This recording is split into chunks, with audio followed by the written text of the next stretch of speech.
How do you do? How do you do, ladies and gentlemen? This is my blog for today, and I want to talk to you about something that very, very few people feel disturbed about. For some reason, when they attack the Tea Party, it's such a thrill to all the Democrats that the Tea Party movement should be attacked every day about something that they know nothing about.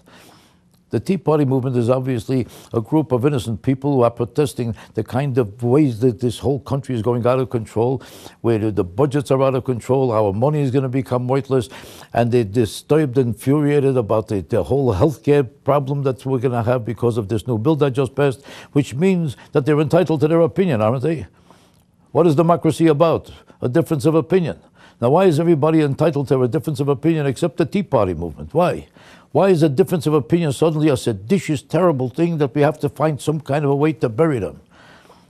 Obviously, the Democrats are so insecure, and they know the Tea Party, the whole Tea Party organization is representative of the people in general, and they're afraid that this movement will overwhelm them and they're going to lose the next election. Democrats believe in freedom and they fight for freedom for the blacks, and they're proud that they have a black person became the president of the United States, and they fight for the underdog, and they fight for everybody because civil rights is the most important thing in the world to them, except if you disagree with them.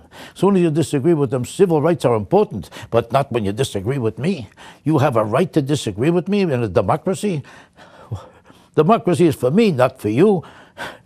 That's exactly what they're telling you. So they're so desperate because the Tea Party movement is becoming so much stronger every single day that now that they can't find any way to criticize them because they can't imagine anything wrong that they're doing except to bloat like idiots calling them names. So they have to start to invent things to see if they can try to prove to you that the Tea Party movement is a mob of maniacs and haters and Nazis. And they can't find any proof of it because it doesn't exist. So they had to invent it. This past week, they started inventing one story after another about somebody who spit on somebody, except for the fact that they can't find him. He definitely spit. We know he spit. We saw him spit. But where? We don't know. You know the person? We never saw him. But we know where he did it. Who did it? The guy who did it. Where is he? We can't find him, but we know he did it, and we know there's spit. And where's the spit? We can't find that either. All we know is that he did it. Another guy said the N-word. To who?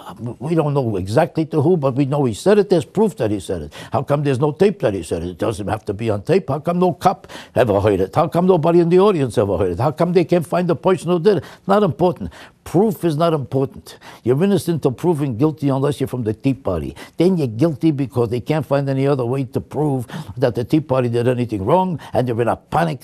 Let me ask you a question. Doesn't this prove exactly the opposite? That the Tea Party movement is so clean and pure and so real and so honest that they can't find one thing about them and they have to invent it. It proves just the opposite.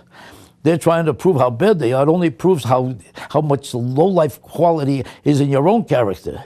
You have to be a low-life, filthy, disgusting human being if you have to invent something like this to bury a movement that you know is such a democratic country, such a democratic movement. You know they're so spirited and so meaningful, and you know they're going to overwhelm you and destroy you in the most democratic process ever happened. How come these same Democrats that are so disturbed about the Tea Party and have to invent everything wrong with them that never happened? How come these same Democrats are not even concerned when they told Bush to drop dead every day? Every day there were signs, kill Bush. Killing the President of the United States. You never heard a complaint about it. They used to tell Cheney to drop dead every day. You never heard a complaint about it. Every time Cheney had a heart condition or a heart problem, they celebrated the problem. Comedians on every television show were making fun of his heart and telling him that, making fun of how his heart is not going to work for more than another hour and that he's going to pass away by Thursday. It was the biggest joke in the world. The N-word might be disgusting. And yeah, not only that, you have to invent it, something that never even happened. But if you tell Bush to drop dead every day, and he should be, and in every march and every rally, you saw signs, kill Bush, hate Bush, he's a murderer, he's a thief, he's a disgusting human being, he should hang by Thursday. Everything you saw from them is just venom hate. And you never heard one Democrat complain about it. You never saw any party in the press complain about it. When real things happened, that was real hate, you never heard a complaint. Now, when nothing happened, they have to invent it and complain about something that never happened in order to prove their point. Which proves what? That these Democrats are nothing but McCarthyites. Whatever they hated about McCarthyism is exactly their own character. They are full of hate and venom because they have no other resource to turn to.